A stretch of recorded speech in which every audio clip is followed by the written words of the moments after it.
শুনছেন Bengali Saga.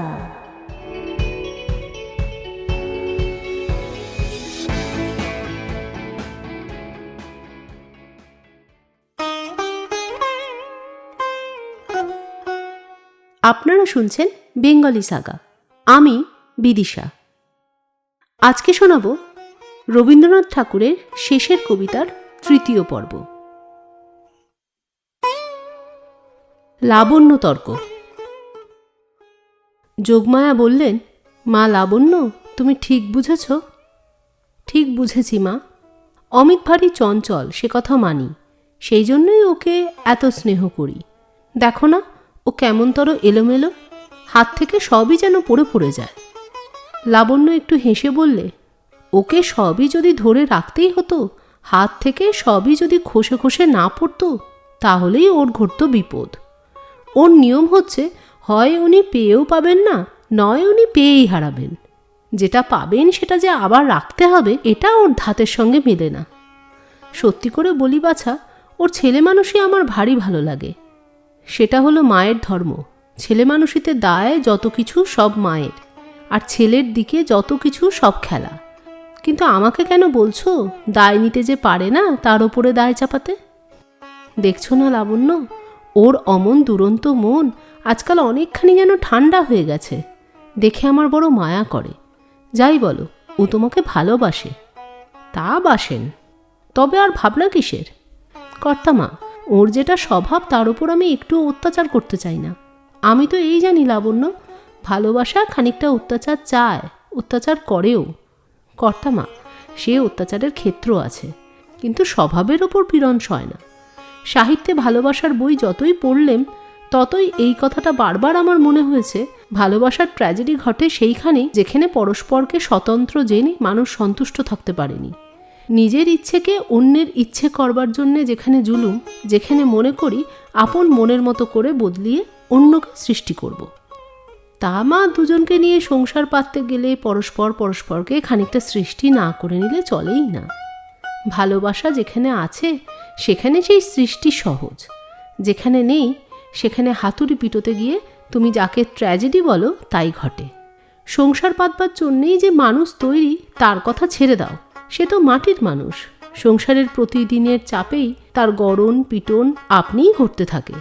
কিন্তু যে মানুষ মাটির মানুষ একেবারেই নয়, সে আপনার স্বাতন্ত্র্য কিছুতেই ছাড়তে পারে না। যে মেয়ে তা না বোঝে, সে যতই দাবি করে ততই হয় বঞ্চিত। যে পুরুষ তা না বোঝে, সে যতই টানা হেঁচড়া করে ততই আসল মানুষটাকে হারায়। আমার বিশ্বাস, অধিকাংশ স্থলেই আমরা যাকে পাওয়া বলি সে আর কিছু নয়, হাত করা হাতকে যেরকম পায় সেই আর কি। তুমি কি করতে চাও লাবণ্য? বিয়ে করে দুঃখ দিতে চাইনি। বিয়ে সকলের জন্য নয়, জানো কর্তামা, খুঁতখুঁতে মন যাদের, তারা মানুষকে খানিক খানিক বাদ দিয়ে দিয়ে বেছে বেছে নেয়। কিন্তু বিয়ের ফাঁদে জড়িয়ে পড়ে স্ত্রী পুরুষ যে বড় বেশি কাছাকাছি এসে পড়ে, মাঝে ফাঁক থাকে না, তখন একেবারে গোটা মানুষকে নিয়েই কারবার করতে হয়, নিতান্ত নিকটে থেকে। কোনো একটা অংশ ঢাকা রাখবার জো থাকে না। লাবণ্য, তুমি নিজেকে জানো না, তোমাকে নিতে গেলে কিছুই বাদ দিয়ে নেবার দরকার হবে না। কিন্তু উনি তো আমাকে চান না। যে আমি সাধারণ মানুষ, ঘরের মেয়ে, তাকে উনি দেখতে পেয়েছেন বলে মনেই করিনি। আমি যেই ওর মনকে স্পর্শ করেছি, অমনি ওর মন অবিরাম ও অজস্র কথা কয়ে উঠেছে। সেই কথা দিয়ে উনি কেবলই আমাকে গড়ে তুলেছেন। ওর মন যদি ক্লান্ত হয়, কথা যদি ফুরায়, তবে সেই নিঃশব্দের ভেতরে ধরা পড়বে এই নিতান্ত সাধারণ মেয়ে, যে মেয়ে ওর নিজের সৃষ্টি নয়। বিয়ে করলে মানুষকে মেনে নিতে হয়, তখন আর গড়ে নেবার ফাঁক পাওয়া যায় না। তোমার মনে হয় অমিত তোমার মতো মেয়েকেও সম্পূর্ণ মেনে নিতে পারবে না? স্বভাব যদি বদলায় তবে পারবেন, কিন্তু বদলাবেই বা কেন? আমি তো তা চাইনি। তুমি কি চাও? যতদিন পারি না হয় ওর কথার সঙ্গে, ওর মনের খেলার সঙ্গে মিশিয়ে স্বপ্ন হয়েই থাকবো। আর স্বপ্নই বা তাকে বলবো কেন? সে আমার একটা বিশেষ জন্ম, একটা বিশেষ রূপ, একটা বিশেষ জগতে সে সত্য হয়ে দেখা দিয়েছে। না হয় সে গুটি থেকে বের হয়ে আসা 2-4 দিনের একটা রঙিন প্রজাপতিই হলো, তাতে দোষ কি? জগতে প্রজাপতি আর কিছুর চেয়ে যে কম সত্য তা তো নয়। না হয় সে সূর্যোদয়ের আলোতে দেখা দিল আর সূর্যাস্তের আলোতে মরেই গেল, তাতেই বা কি? কেবল এইটুকুই দেখা চাই যে সেটুকু সময় যেন ব্যর্থ হয়ে না যায়। সে যেন বুঝলুম তুমি অমিতের কাছে না হয় ক্ষণকালের মায়ারূপেই থাকতে চাও। আর নিজে তুমিও কি বিয়ে করতে চাও না? তোমার কাছে অমিত কি মায়া? লাবণ্য চুপ করে বসে রইল, কোনো জবাব করল না। যোগমায়া বললেন, তুমি যখন তর্ক করো তখন বুঝতে পারি তুমি অনেক বই পড়া মেয়ে। তোমার মতো করে ভাবতেও পারি নে, কথা কইতেও পারি নে। শুধু তাই নয়, হয়তো কাজের বেলাতেও এত শক্ত হতে পারি নে, কিন্তু তর্কের ফাঁকের মধ্যে দিয়েও যে তোমাকে দেখেছি মা। সেদিন রাত তখন 12টা হবে, দেখলুম তোমার ঘরে আলো জ্বলছে। ঘরে গিয়ে দেখি তোমার টেবিলের ওপর নুয়ে পড়ে 2 হাতের মধ্যে মুখ রেখে তুমি কাঁদছ। এ তো ফিলোসফি পড়া মেয়ে নয়। একবার ভাবলুম সান্ত্বনা দিয়ে আসি, তারপরে ভাবলুম সব মেয়েকেই কাঁদবার দিনে কেঁদে নিতে হবে, চাপা দিতে যাওয়া কিছু নয়। একথা খুবই জানি তুমি সৃষ্টি করতে চাও না, ভালোবাসতে চাও। মন প্রাণ দিয়ে সেবা না করতে পারলে তুমি বাঁচবে কি করে? তাই তো বলি, ওকে কাছে না পেলে তোমার চলবে না। বিয়ে করব না বলে হঠাৎ পণ করে বসো না। একবার তোমার মনে একটা জেদ চাপলে আর তোমাকে সোজা করা যায় না, তাই ভয় করি। লাবণ্য কিছু বললে না, নতমুখে কোলের ওপর শাড়ির আঁচলটা চেপে চেপে অনাবশ্যক ভাঁজ করতে লাগলো। যোগমায়া বললেন, তোমাকে দেখে আমার অনেকবার মনে হয়েছে, অনেক পড়ে অনেক ভেবে তোমাদের মন বেশি সূক্ষ্ম হয়ে গেছে। তোমরা ভেতরে ভেতরে যেসব ভাব গড়ে তুলেছ, আমাদের সংসারটা তার উপযুক্ত নয়। আমাদের সময় মনের যেসব আলো অদৃশ্য ছিল, তোমরা আজ যেন সেগুলোকেও ছাড়ান দিতে চাও না। তারা দেহের মোটা আবরণটাকে ভেদ করে দেহটাকে যেন অগোচর করে দিচ্ছে। আমাদের আমলে মনের মোটা মোটা ভাবগুলো নিয়ে সংসারে সুখ দুঃখ যথেষ্ট ছিল, সমস্যা কিছু কম ছিল না। আজ তোমরা এতই বাড়িয়ে তুলেছ, কিছুই আর সহজ রাখলে না। লাবণ্য একটুখানি হাসলে। এই সেদিন অমিত অদৃশ্য আলোর কথা যোগমায়াকে বোঝাচ্ছিল, তার থেকে এই যুক্তি তার মাথায় এসেছে। এও তো সূক্ষ্ম। যোগমায়ার মা ঠাকরুন একথা এমন করে বুঝতেন না। বললে, কর্তামা, কালের গতিকে মানুষের মন যতই স্পষ্ট করে সব কথা বুঝতে পারবে, ততই শক্ত করে তার ধাক্কা সইতেও পারবে। অন্ধকারের ভয়, অন্ধকারের দুঃখ অসহ্য, কেননা সেটা অস্পষ্ট। যোগমায়া বললেন, আজ আমার বোধ হচ্ছে কোনো কালে তোমাদের দুজনের না দেখা হলেই ভালো হতো। না না, তা বলো না। যা হয়েছে, এছাড়া আর কিছু যে হতে পারত এ আমি মনেও করতে পারিনি। একসময় আমার দৃঢ় বিশ্বাস ছিল যে আমি নিতান্তই শুকনো, কেবল বই পড়ব আর পাশ করব, এমনই করে আমার জীবন কাটবে। আজ হঠাৎ দেখলুম আমিও ভালোবাসতে পারি। আমার জীবনের এমন অসম্ভব যে সম্ভব হলো, এই আমার ঢের হয়েছে। মনে হয় এতদিন ছায়া ছিলুম, এখন সত্য হয়েছি। এর চেয়ে আর কি চাই? আমাকে বিয়ে করতে বলো না কর্তামা, বলে চৌকি থেকে মেঝেতে নেমে যোগমায়ার কোলে মাথা রেখে কাঁদতে লাগল। বাসা বদল। গোড়ায় সবাই ঠিক করে রেখেছিল অমিত দিন 15-র মধ্যে কলকাতায় ফিরবে। নরেন মিত্তির খুব মোটা বাজি রেখেছিল যে 7 দিন পেরোবে না। 1 মাস যায়, 2 মাস যায়, ফেরবার নামও নেই। শিলংয়ের বাসায় মেয়াদ ফুরিয়েছে। রংপুরের কোন জমিদার এসে সেটা দখল করে বসল। অনেক খোঁজ করে যোগমায়াদের কাছাকাছি একটা বাসা পাওয়া গেছে। একসময় ছিল গোয়ালার কি মালির ঘর, তারপরে একজন কেরানির হাতে পড়ে তাতে গরিবী ভদ্রতার অল্প একটু আঁচ লেগেছিল। সে কেরানিও গেছে মরে, তারই বিধবা এটা ভাড়া দেয়। জানলা দরজা প্রভৃতির কার্পণ্যে ঘরের মধ্যে তেজ, মরুদ, বোম, এই 3 ভূতেরই অধিকার সংকীর্ণ। কেবল বৃষ্টির দিনে অবতীর্ণ হয় আশাতীত প্রাচুর্যের সঙ্গে অখ্যাত ছিদ্রপথ দিয়ে। ঘরের অবস্থা দেখে যোগমায়া একদিন চমকে উঠলেন। বললেন, বাবা, নিজেকে নিয়ে এই কি পরীক্ষা চলছে? অমিত উত্তর করলে, উমার ছিল নিরাহারের তপস্যা, শেষকালে পাতা পর্যন্ত খাওয়া ছেড়েছিলেন। আমার হলো নিরাশ্বাসের তপস্যা, খাট, পালঙ্ক, টেবিল, কেদারা ছাড়তে ছাড়তে প্রায় এসে ঠেকেছে শূন্য দেওয়ালে। সেটা ঘটেছিল হিমালয় পর্বতে, এটা ঘটল শিলং পাহাড়ে। সেটাতে কন্যা চেয়েছিলেন বর, এটাতে বর চাচ্ছেন কন্যা। সেখানে নারদ ছিলেন ঘটক, এখানে স্বয়ং আছেন মাসিমা। এখন শেষ পর্যন্ত যদি কোনো কারণে কালিদাস এসে না পৌঁছতে পারেন, অগত্যা আমাকেই তার কাজটা যথাসম্ভব সারতে হবে। অমিত হাসতে হাসতে কথাগুলো বলে, কিন্তু যোগমায়াকে ব্যথা দেয়। তিনি প্রায় বলতে গিয়েছিলেন, আমাদের বাড়িতেই এসে থাকো। থেমে গেলেন। ভাবলেন, বিধাতা একটা কাণ্ড ঘটিয়ে তুলেছেন। তার মধ্যে আমাদের হাত পড়লে অসাধ্য জট পাকিয়ে উঠতে পারে। নিজের বাসা থেকে অল্প কিছু জিনিসপত্র পাঠিয়ে দিলেন, আর সেই সঙ্গে এই লক্ষ্মী ছাড়াটার পরে তার করুণা দ্বিগুণ বেড়ে গেল। লাবণ্যকে বারবার করে বললেন, মা লাবণ্য, মনটাকে পাষাণ করো না। একদিন বিষম এক বর্ষণের অন্তে অমিত কেমন আছে খবর নিতে গিয়ে যোগমায়া দেখলেন, নড়বড়ে একটা চার পেয়ে টেবিলের নিচে কম্বল পেতে অমিত একলা বসে একখানা ইংরেজি বই পড়ছে। ঘরের মধ্যে যেখানে সেখানে বৃষ্টিবিন্দুর অসঙ্গত আবির্ভাব থেকে টেবিল দিয়ে একটা গুহা বানিয়ে তার নিচে অমিত পা ছড়িয়ে বসে গেল। প্রথমে নিজে নিজেই হেসে নিল এক চোট, তারপরে চলল কাব্যালোচনা। মনটা ছুটেছিল যোগমায়ার বাড়ির দিকে, কিন্তু শরীরটা দিলে বাধা। কারণ যেখানে কোনো প্রয়োজন হয় না সেই কলকাতায় অমিত কিনেছিল এক অনেক দামের বর্ষাতি। যেখানে সর্বদাই প্রয়োজন সেখানে আসবার সময় সেটা আনবার কথা মনে হয়নি। একটা ছাতা সঙ্গে ছিল, সেটা খুব সম্ভব কোনো একদিন সংকল্পিত গম্যস্থানেই ফেলে এসেছে, আর তা যদি না হয় তবে সেই বুড়ো দেওদারের তলে সেটা আছে পড়ে। যোগমায়া ঘরে ঢুকে বললেন, এ কী কাণ্ড অমিত? অমিত তাড়াতাড়ি টেবিলের নিচ থেকে বেরিয়ে এসে বললে, আমার ঘরটা আজ অসম্বদ্ধ প্রলাপে মেতেছে। দশা আমার চেয়ে ভালো নয়। অসম্বদ্ধ প্রলাপ অর্থাৎ বাড়ির চালটা প্রায় ভারতবর্ষ বললেই হয়, অংশগুলোর মধ্যে সম্বন্ধটা আলগা। এই জন্য ওপর থেকে উৎপাত ঘটিলে চারিদিকে এলোমেলো অশ্রুবর্ষণ হতে থাকে, আর বাইরে থেকে যদি ঝড়ের দাপট লাগে তবে শোঁ শোঁ করে উঠতে থাকে দীর্ঘশ্বাস। আমি তো প্রোটেস্ট স্বরূপে মাথার ওপরে এক মঞ্চ খাড়া করেছি। ঘরের মিসগভর্নমেন্টের মাঝখানেই নিরুপদ্রব হোমরুলের দৃষ্টান্ত। পলিটিক্সের একটা মূলনীতি এখানে প্রত্যক্ষ। মূলনীতিটা কী শুনি?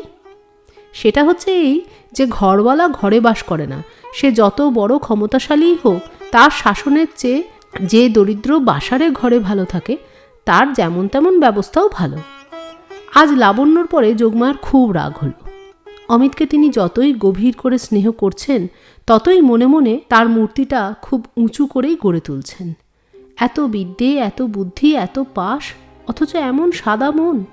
গুছিয়ে কথা বলবার কি অসামান্য শক্তি। আর যদি চেহারার কথা বলো, আমার চোখে তো লাবণ্যর চেয়ে ওকে অনেক বেশি সুন্দর ঠেকে। লাবণ্যর কপাল ভালো, অমিত কোন গ্রহের চক্রান্তে ওকে এমন মুগ্ধ চোখে দেখেছে। সেই সোনার চাঁদ ছেলেকে লাবণ্য এত করে দুঃখ দিচ্ছে। খামোকা বলে বসলেন কিনা বিয়ে করবেন না, যেন কোন রাজরাজেশ্বরী, ধনুক ভাঙাপন। এত অহংকার সইবে কেন? পোড়ার মুখীকে যে কেঁদে কেঁদে মরতে হবে। একবার যোগমায়া ভাবলেন অমিতকে গাড়িতে করে তুলে নিয়ে যাবেন তাদের বাড়িতে।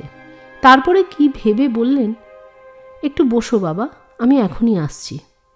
বাড়ি গিয়েই চোখে পড়ল লাবণ্য তার ঘরের সোফায় হেলান দিয়ে পায়ের ওপর শাল মেলে গোর্কির মা বলে গল্পের বই পড়ছে। ওর এই আরামটা দেখে ওর মনে মনে রাগ আরও বেড়ে উঠল। বললেন, চলো একটু বেরিয়ে আসবে। সে বললে, কর্তামা, আজ বেরোতে ইচ্ছা করছে না। যোগমায়া ঠিক বুঝলেন না যে লাবণ্য নিজের কাছ থেকে ছুটে গিয়ে এই গল্পের মধ্যে আশ্রয় নিয়েছে। সমস্ত দুপুরবেলা খাওয়ার পর থেকেই তার মনের মধ্যে একটা অস্থির অপেক্ষা ছিল কখন আসবে অমিত। কেবলই মন বলছে, এলো বুঝি। বাইরে দমকা হাওয়ার দৌরাত্মে পাইন গাছগুলো থেকে থেকে ছটফট করে, আর দুর্দান্ত বৃষ্টিতে সদ্যজাত ঝর্ণাগুলো এমনই ব্যতিব্যস্ত যেন তাদের মেয়াদের সময়টার সঙ্গে ঊর্ধ্বশ্বাসে তাদের পাল্লা চলছে। লাবণ্যর মধ্যে একটা ইচ্ছে আজ অশান্ত হয়ে উঠল। যাক সব বাধা ভেঙে, সব দ্বিধা উড়ে। অমিতর দুই হাত আজ চেপে ধরে বলে উঠি, জন্মে জন্মান্তরে আমি তোমার। আজ বলা সহজ, আজ সমস্ত আকাশ যে মরিয়া হয়ে উঠল। হু হু করে কি যে হেঁকে উঠছে তার ঠিক নেই। তারই ভাষায় আজ বন বনান্তর ভাষা পেয়েছে। বৃষ্টিধারায় আবিষ্ট কিরিশৃঙ্গগুলো আকাশে কান পেতে দাঁড়িয়ে রইল। অমনি করেই কেউ শুনতে আসুক লাবণ্যর কথা, অমনি মস্ত করে স্তব্ধ হয়ে, অমনি উদার মনোযোগে। কিন্তু প্রহরের পর প্রহর যায়, কেউ আসে না। ঠিক মনের কথাটি বলার লগ্ন যে উত্তীর্ণ হয়ে গেল। এরপরে যখন কেউ আসবে তখন কথা জুটবে না, তার সংশয় আসবে মনে। তখন তাণ্ডব নৃত্যে মত্ত দেবতার মাভৈ রব আকাশে মিলিয়ে যাবে। বৎসরের পর বৎসর নীরবে চলে যায়, তার মধ্যে বাণী একদিন বিশেষ প্রহরে হঠাৎ মানুষের দ্বারে এসে আঘাত করে। সেই সময়ে দ্বার খোলবার চাবিটি যদি না পাওয়া গেল, তবে কোনোদিনই ঠিক কথাটি অকুণ্ঠিত স্বরে বলবার দৈবশক্তি আর জোটে না। যেদিন সেই বাণী আসে, সেদিন সমস্ত পৃথিবীকে ডেকে খবর দিতে ইচ্ছা করে, শোনো তোমরা, আমি ভালোবাসি, আমি ভালোবাসি। এই কথাটি অপরিচিত সিন্ধুপারগামী পাখির মতন কত দিন থেকে, কত দূর থেকে আসছে। সেই কথাটির জন্যই আমার প্রাণে আমার ইষ্টদেবতা এতদিন অপেক্ষা করেছিলেন। স্পর্শ করল আজ সেই কথাটি। আমার সমস্ত জীবন, আমার সমস্ত জগৎ সত্য হয়ে উঠল। বালিশের মধ্যে মুখ লুকিয়ে লাবণ্য আজ কাকে এমন করে বলতে লাগলো, সত্য সত্য, এত সত্য আর কিছু নেই। সময় চলে গেল, অতিথি এলো না। অপেক্ষার গুরুভারে বুকের ভেতরটা টনটন করতে লাগলো। বারান্দায় বেরিয়ে গিয়ে লাবণ্য খানিকটা ভিজে এলো জলের ঝাপটা লাগিয়ে। তারপরে একটা গভীর অবসাদে তার মনটাকে ঢেকে ফেললে নিবিড় একটা নৈরাশ্যে। মনে হলো ওর জীবনে যা জ্বলবার তা একবার মাত্র দপ করে জ্বলে তারপর গেল নিবে। সামনে কিছুই নেই। অমিতকে নিজের ভেতরকার সত্যের দোহাই দিয়ে সম্পূর্ণ করে স্বীকার করে নিতে ওর সাহস চলে গেল। এই কিছু আগেই ওর প্রবল যে একটা ভরসা জেগেছিল, সেটা ক্লান্ত হয়ে পড়েছে। অনেকক্ষণ চুপ করে পড়ে থেকে অবশেষে টেবিল থেকে বইটা টেনে নিলে। কিছু সময় গেল মন দিতে। তারপরে গল্পের ধারার মধ্যে প্রবেশ করে কখন নিজেকে ভুলে গেল তা জানতে পারেনি। এমন সময় যোগমায়া ডাকলেন বেড়াতে যেতে। ওর উৎসাহ হলো না। যোগমায়া একটা চৌকি টেনে লাবণ্যর সামনে বসলেন। দীপ্ত চোখ তার মুখে রেখে বললেন, সত্যি করে বলো দেখি লাবণ্য, তুমি কি অমিতকে ভালোবাসো? লাবণ্য তাড়াতাড়ি উঠে বসে বললেন, এমন কথা কেন জিজ্ঞাসা করছো কর্তামা?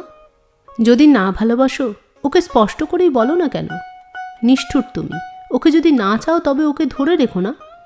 লাবণ্যর বুকের ভেতরটা ফুলে ফুলে উঠল, মুখ দিয়ে কথা বেরোলো না। এইমাত্র যে দশা ওর দেখে এলুম, বুক ফেটে যায়। অমন ভিক্ষুকের মতন কার জন্য এখানে পড়ে আছে ও?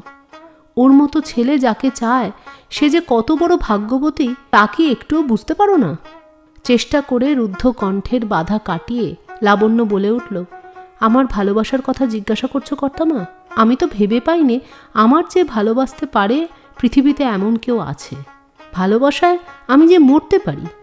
এতদিন যা ছিলুম সব যে আমার লুপ্ত হয়ে গেছে। এখন থেকে আমার আর এক আরম্ভ। এ আরম্ভের শেষ নেই। আমার মধ্যে এ যে কত আশ্চর্য, সে আমি কাউকে কেমন করে জানাবো? আর কেউ কি এমন করে জেনেছে? যোগমায়া অবাক হয়ে গেলেন। চিরদিন দেখে এসেছেন লাবণ্যর মধ্যে গভীর শান্তি। এত বড় দুঃসহ আবেগ কোথায় এতদিন লুকিয়েছিল? তাকে আস্তে আস্তে বললেন, মা লাবণ্য, নিজেকে চাপা দিয়ে রেখো না। অমিত অন্ধকারে তোমাকে খুঁজে খুঁজে বেড়াচ্ছে। সম্পূর্ণ করে তার কাছে তুমি আপনাকে জানাও। একটুও ভয় করো না। যে আলো তোমার মধ্যে জ্বলছে, সে আলো যদি তার কাছেও প্রকাশ পেত, তাহলে তার কোনো অভাব থাকতো না। চলো মা, এখনই চলো আমার সঙ্গে। দুজনে গেলেন অমিতর বাসায়। দ্বিতীয় সাধনা। তখন অমিত ভিজে চৌকির ওপরে একতারা খবরের কাগজ চাপিয়ে তার উপর বসেছে। টেবিলে একদিস্তে ফুলস্ক্যাপ কাগজ দিয়ে তার চলছে লেখা। সেই সময় সে তার বিখ্যাত আত্মজীবনী শুরু করেছিল। কারণ জিজ্ঞাসা করলে বলে, সেই সময়েই তার জীবনটা অকস্মাৎ তার নিজের কাছে দেখা দিয়েছিল নানা রঙে। বাদলের পরদিনকার সকালবেলায় শিলং পাহাড়ের মতো। সেদিন নিজের অস্তিত্বের একটা মূল্য সে পেয়েছিল। সে কথাটা প্রকাশ না করে সে থাকবে কি করে? অমিত বলে, মানুষের মৃত্যুর পরে তার জীবনী লেখা হয়, তার কারণ একদিকে সংসারে সে মরে, আর একদিকে মানুষের মনে সে নিবিড় করে বেঁচে ওঠে। অমিতর ভাবনা এই যে শিলংয়ে সে যখন ছিল তখন একদিকে সে মরেছিল, তার অতীতটা গিয়েছিল মরীচিকার মতন মিলিয়ে। তেমনি আর একদিকে সে উঠেছিল তীব্র করে বেঁচে। পেছনের অন্ধকারের উপরে উজ্জ্বল আলোর ছবি প্রকাশ পেয়েছে। এই প্রকাশের খবরটা রেখে যাওয়া চাই, কেননা পৃথিবীতে খুব অল্প লোকের ভাগ্যে এটা ঘটতে পারে। তারা জন্ম থেকে মৃত্যুকাল পর্যন্ত একটা প্রদোষছায়ার মধ্যেই কাটিয়ে যায়, যে বাদুর গুহার মধ্যে বাসা করেছে তারই মতন। তখন অল্প অল্প বৃষ্টি পড়ছে, ঝোড়ো হাওয়াটা গেছে থেমে, মেঘ এসেছে পাতলা হয়ে। অমিত চৌকি ছেড়ে উঠে দাঁড়িয়ে বলল, এ কি অন্যায় মাসিমা? কেন বাবা, কি করেছি? আমি যে একেবারে অপ্রস্তুত। শ্রীমতী লাবণ্য কি ভাববেন? শ্রীমতী লাবণ্যকে একটু ভাবতে দেওয়াই তো দরকার। যা জানবার সবটাই যে জানা ভালো। এতে শ্রীযুক্ত অমিতের এত আশঙ্কা কেন? শ্রীযুক্তের যা ঐশ্বর্য সেইটাই শ্রীমতীর কাছে জানবার, আর শ্রীহীনের যা দৈন্য আর সেইটা জানাবার জন্যই আছো তুমি আমার মাসিমা। এমন ভেদবুদ্ধি কেন বাছা? নিজের গরজেই ঐশ্বর্য দিয়ে ঐশ্বর্য দাবি করতে হয়, আর অভাব দিয়ে চায় আশীর্বাদ। মানব সভ্যতায় লাবণ্য দেবীরা জাগিয়েছেন ঐশ্বর্য, আর মাসিমারা এনেছেন আশীর্বাদ। দেবীকে আর মাসিমাকে একাধারেই পাওয়া যেতে পারে অমিত, অভাব ঢাকবার দরকার হয় না। এর জবাব কবির ভাষায় দিতে হয়। গদ্যে যা বলি সেটা স্পষ্ট বোঝাবার জন্যে ছন্দের ভাষ্য দরকার হয়ে পড়ে। ম্যাথু আর্নল্ড কাব্যকে বলেছেন ক্রিটিসিজম অফ লাইফ। আমি কথাটাকে সংশোধন করে বলতে চাই লাইফ কমেন্ট্রি ইন ভার্স। অতিথি বিশেষকে আগে থাকতে জানিয়ে রাখি, যেটা পড়তে যাচ্ছি সে লেখাটা কোনো কবি সম্রাটের নয়। পূর্ণ প্রাণে চাবার যাহা, রিক্ত হাতে চাসনে তারে, সিক্ত চোখে যাসনে দ্বারে। ভেবে দেখবেন, ভালোবাসাই হচ্ছে পূর্ণতা। তার যা আকাঙ্ক্ষা সে তো দরিদ্রের কল্পনা নয়। দেবতা যখন তার ভক্তকে ভালোবাসেন তখনই আসেন ভক্তের দ্বারে ভিক্ষা চাইতে। রত্নমালা আনিবে যবে, মাল্য বদল তখন হবে। পাতিবি কি তোর দেবীর আসন, শূন্য ধুলায় পথের ধারে? সেই জন্যই তো সম্প্রতি দেবীকে একটু হিসেব করে ঘরে ঢুকতে বলেছিলুম। পাতবার কিছুই নেই তো পাতব কি? এই ভিজে খবরের কাগজগুলো। আজকাল সম্পাদকী কালির দাগকে সবচেয়ে ভয় করি। কবি বলছেন, ডাকবার মানুষকে ডাকি যখন জীবনের পেয়ালা উছলে পড়ে, তাকে তৃষ্ণার শরিক হতে ডাকিনে। পুষ্প উদার চৈত্র বনে, বক্ষে ধরিস নিত্যধনে, লক্ষ্য শিখায় জ্বলবে যখন দীপ্ত প্রদীপ অন্ধকারে। মাসিদের কোলে জীবনের আরম্ভেই মানুষের প্রথম তপস্যা দারিদ্র্যের, নগ্ন সন্ন্যাসী স্নেহ সাধনা। এই কুটিরে তারই কঠোর আয়োজন। আমি তো ঠিক করে রেখেছি এই কুটিরের নাম দেব মাস্তুত বাংলো। বাবা, জীবনের দ্বিতীয় তপস্যা ঐশ্বর্যের, দেবীকে বাঁ পাশে নিয়ে প্রেম সাধনা। এ কুটিরেও তোমার সে সাধনা ভিজে কাগজে চাপা পড়বে না। বর পাইনি বলে নিজেকে ভোলাচ্ছ? মনে মনে নিশ্চয়ই জানো পেয়েছ। এই বলে লাবণ্যকে অমিতর পাশে দাঁড় করিয়ে তার ডান হাত অমিতর ডান হাতের ওপর রাখলেন। লাবণ্যর গলা থেকে সোনার হারগাছি খুলে তাই দিয়ে দুজনের হাত বেঁধে বললেন, তোমাদের মিলন অক্ষয় হোক। অমিত লাবণ্য দুজনে মিলে যোগমায়ার পায়ের ধুলো নিয়ে প্রণাম করলে। তিনি বললেন, তোমরা একটু বসো, আমি বাগান থেকে কিছু ফুল নিয়ে আসি গে, বলে গাড়ি করে ফুল আনতে গেলেন। অনেকক্ষণ দুজনে খাটিয়াটার উপরে পাশাপাশি চুপ করে বসে রইল। একসময় অমিতর মুখের দিকে মুখ তুলে লাবণ্য মৃদুস্বরে বললে, আজ তুমি সমস্ত দিন গেলে না কেন? অমিত উত্তর দিলে, কারণটা এত বেশি তুচ্ছ যে আজকের দিনে সে কথাটা মুখে আনতে সাহসের দরকার। ইতিহাসে কোনোখানে লেখে না যে হাতের কাছাকাছি বর্ষাতে ছিল না বলে বাদলের দিনে প্রেমিক তার প্রিয়ার কাছে যাওয়ার মুলতুবি রেখেছে। বরঞ্চ লেখা আছে সাঁতার দিয়ে অগাধ জল পার হওয়ার কথা। কিন্তু সেটা অন্তরের ইতিহাস। সেখানকার সমুদ্রে আমিও কি সাঁতার কাটছি না ভেবেছ? সে অকুল কোনো কালে কি পার হব? For we are bound where mariner has not yet dared to go, and we will risk the ship, ourselves and all.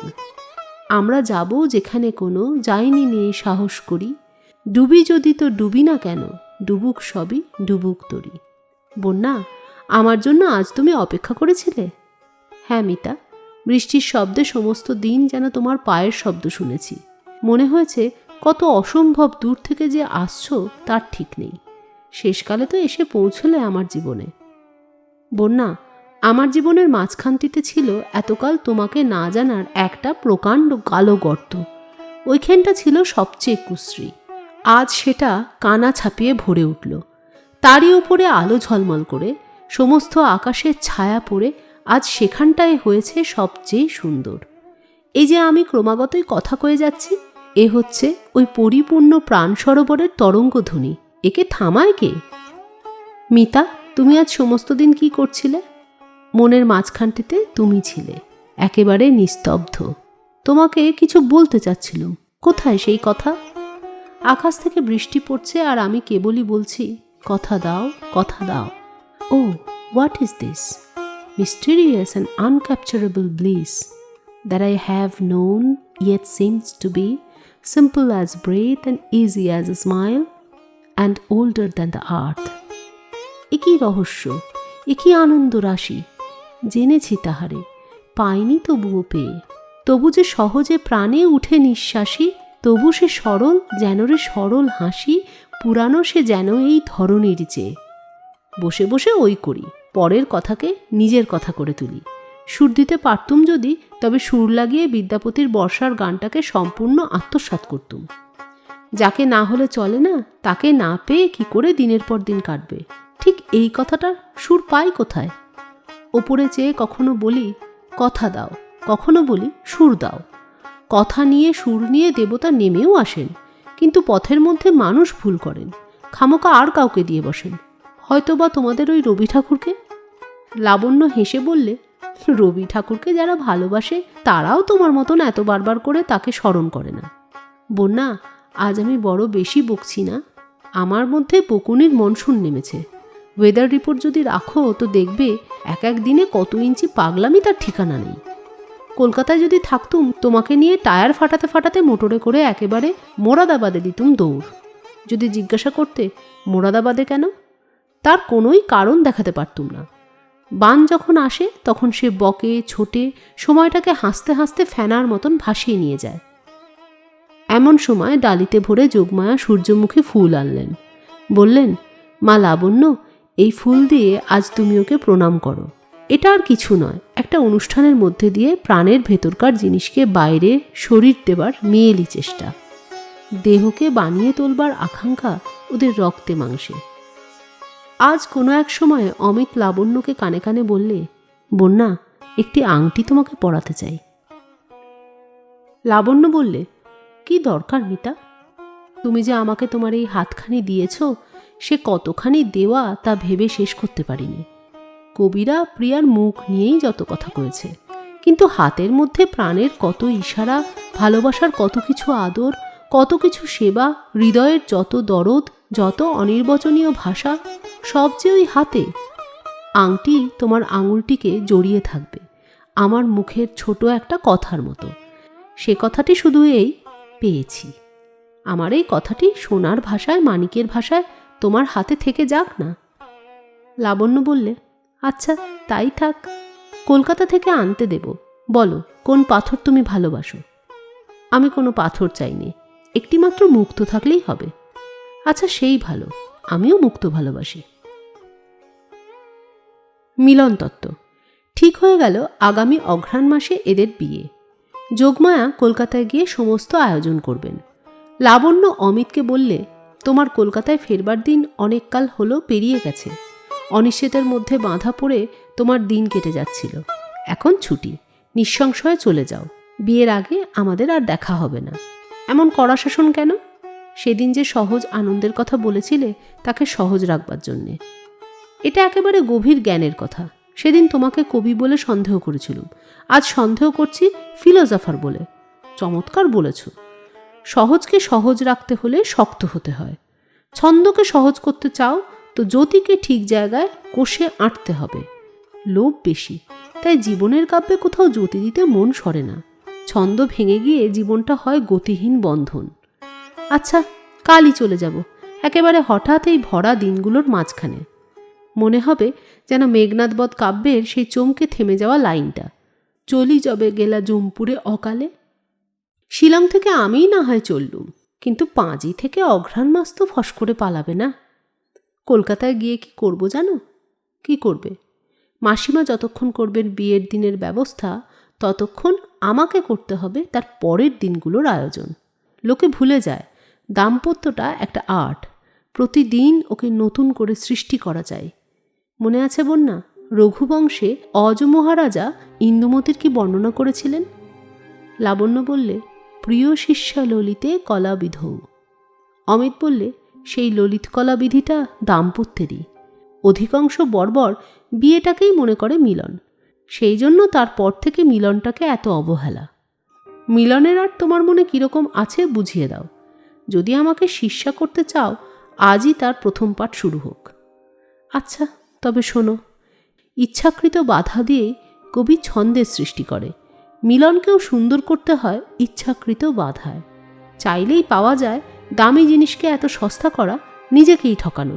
কেননা শক্ত করে দাম দেওয়ার আনন্দটা বড় কম নয়। দামের হিসাবটা শুনি, রসো। তার আগে আমার মনে যে ছবিটা আছে বলি। গঙ্গার ধার, বাগানটা ডায়মন্ড হারবারের ওই দিকটাতে। ছোট একটা স্টিম লঞ্চ করে ঘণ্টা দুয়েকের মধ্যে কলকাতায় যাতায়াত করা যায়। আবার কলকাতার কি দরকার পড়ল? এখন কোনো দরকার নেই, সে কথা জানো। যাই বটে বার লাইব্রেরিতে, ব্যবসা করি নে, দাবা খেলি। অ্যাটর্নিরা বুঝে নিয়েছে কাজে গরজ নেই, তাই মন নেই। কোনো আপিসের মোকদ্দমা হলে তার ব্রিফ আমাকে দেয়, তার বেশি আর কিছুই দেয় না। কিন্তু বিয়ের পরই দেখিয়ে দেব কাজ কাকে বলে। জীবিকার দরকারে নয়, জীবনের দরকারে। আমের মাঝখানটাতে থাকে আঁটি, সেটা মিষ্টিও নয়, নরমও নয়, খাদ্যও নয়, কিন্তু এই শক্তটাই সমস্ত আমের আশ্রয়। ওইটাতেই সে আকার পায়। কলকাতার পাথুরে আঁটিটাকে কিসের জন্য দরকার বুঝেছ তো? মধুরের মাঝখানে একটা কঠিনকে রাখবার জন্যে। বুঝেছি। তাহলে দরকার তো আমারও আছে। আমাকেও কলকাতায় যেতে হবে 10টা 5টা। দোষ কি?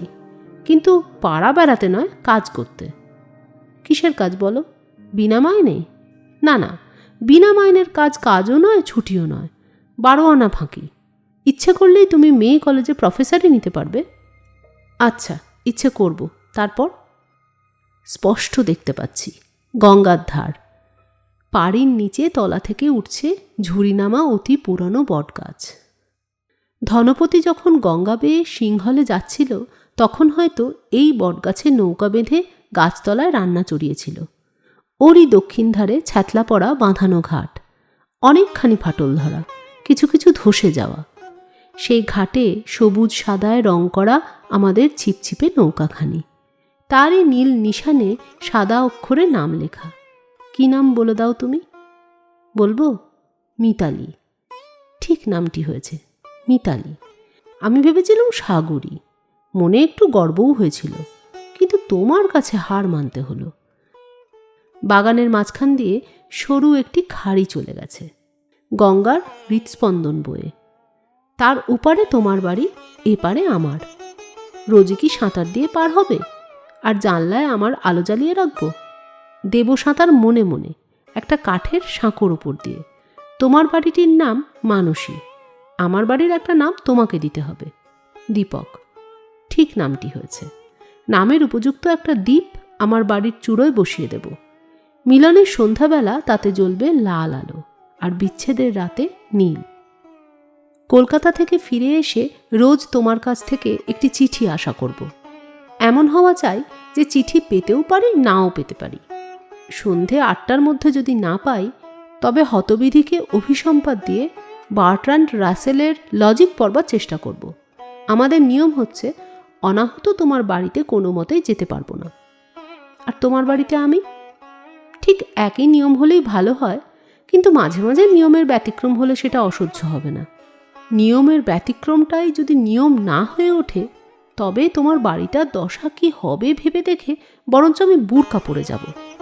তা হোক, কিন্তু আমার নিমন্ত্রণ চিঠি চাই। সে চিঠিতে আর কিছু থাকবার দরকার নেই, কেবল কোনো একটি কবিতা থেকে 2-4টি লাইন মাত্র। আর আমার নিমন্ত্রণ বুঝি বন্ধ? আমি এক ঘরে?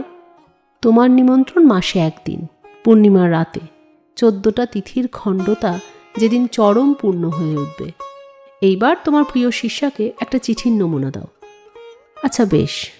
পকেট থেকে একটা নোট বই বের করে তার পাতা ছিঁড়ে লিখলে, blow gently over my garden, wind of the southern sea, in the hour my love cometh and calleth me. চুমিয়া যেও তুমি আমার বনভূমি, দক্ষিণী সাগরের সমীরণ, যে শুভক্ষণে মম আসিবে প্রিয়তম, ডাকিবে নাম ধরে অকারণ। লাবণ্য কাগজখানি ফিরিয়ে দিলে না। অমিত বললে, এবারে তোমার চিঠির নমুনা দাও, দেখি তোমার শিক্ষা কতদূর এগোলো। লাবণ্য এক টুকরো কাগজে লিখতে যাচ্ছিল। অমিত বললে, না, আমার এই নোট বইয়ে লেখো। লাবণ্য লিখে দিলে, মিতা তমসি মম জীবনং তমসী মম ভূষণং তমসী মম ভবজলধিরত্নম। অমিত বইটাকে পকেটে পুরে বললে, আশ্চর্য এই, আমি লিখেছি মেয়ের মুখের কথা, তুমি লিখছ পুরুষের। কিছুই অসঙ্গত হয়নি। শিমুল কাঠি হোক বা বকুল কাঠি হোক, যখন জ্বলে তার আগুনের চেহারাটা একই। লাবণ্য বললে, নিমন্ত্রণ তো করা গেল, তারপরে?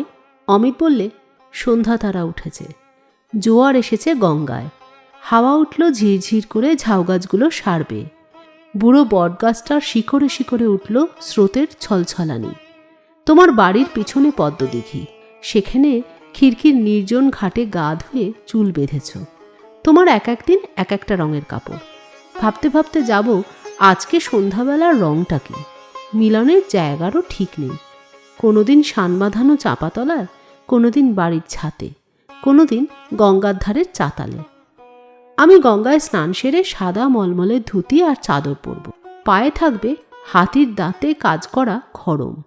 গিয়ে দেখব গালচে বিছিয়ে বসেছ, সামনে রূপোর রেকাবিতে মোটা গোড়ে মালা, চন্দনের বাটিতে চন্দন, এক কোণে জ্বলছে ধূপ। পুজোর সময় অন্তত 2 মাসের জন্য দুজনে বেড়াতে যাব, কিন্তু দুজনে দু জায়গায়। তুমি যদি যাও পর্বতে, আমি যাব সমুদ্রে। এই তো আমার দাম্পত্যের দৈরাজ্যের নিয়মাবলী তোমার কাছে দাখিল করা গেল। এখন তোমার কি মত? মেনে নিতে রাজি আছি। মেনে নেওয়া আর মনে নেওয়া, এই দুইয়ের যে তফাৎ আছে বন্যা।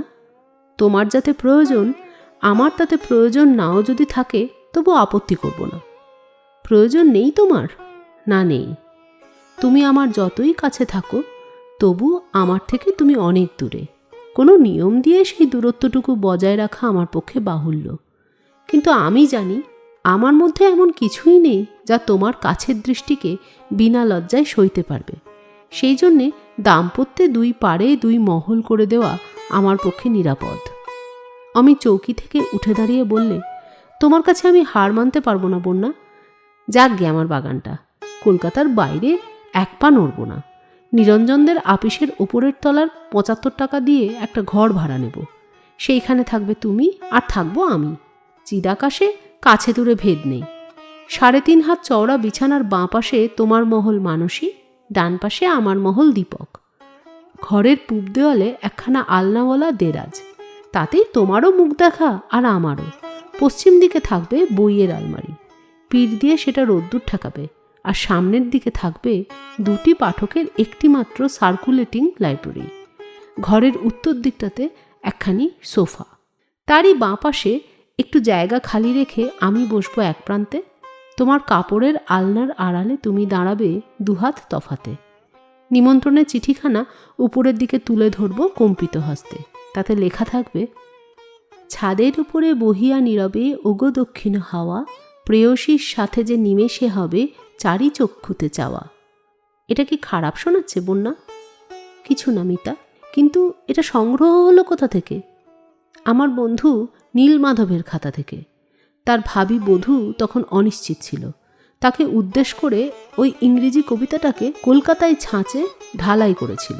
আমিও সঙ্গে যোগ দিয়েছিলাম। ইকোনমিক্সে MA পাশ করে 15,000 টাকা নগদ পণ আর 80 ভরি গয়না সমেত নববধূকে লোকটা ঘরে আনলে। 4 চক্ষে চাওয়াও হলো, দক্ষিণে বাতাসও বয়। কিন্তু ওই কবিতাটাকে আর ব্যবহার করতে পারলে না। এখন তার অপর শরীরকে কাব্যটির সর্বসত্ব সমর্পণ করতে বাধবে না। তোমারও ছাদে দক্ষিণে বাতাস বইবে, কিন্তু তোমার নববধূ কি চিরদিনই নববধূ থাকবে? টেবিলের ওপর প্রবল চাপড় দিতে দিতে উচ্চৈস্বরে অমিত বললে, থাকবে থাকবে থাকবে। যোগমায়া পাশের ঘর থেকে তাড়াতাড়ি এসে জিজ্ঞাসা করলেন, কি থাকবে অমিত? তোমার টেবিলটা বোধ হচ্ছে থাকবে না। জগতে যা কিছু টেকসই সবই থাকবে। সংসারে নববধূ দুর্লভ, কিন্তু লাখের মধ্যে যদি একটি দৈবাত পাওয়া যায়, সে চিরদিনই থাকবে নববধূ। একটা দৃষ্টান্ত দেখাও দেখি। একদিন সময় আসবে, দেখাবো। বোধ হচ্ছে তার কিছু দেরি আছে, ততক্ষণ খেতে চল।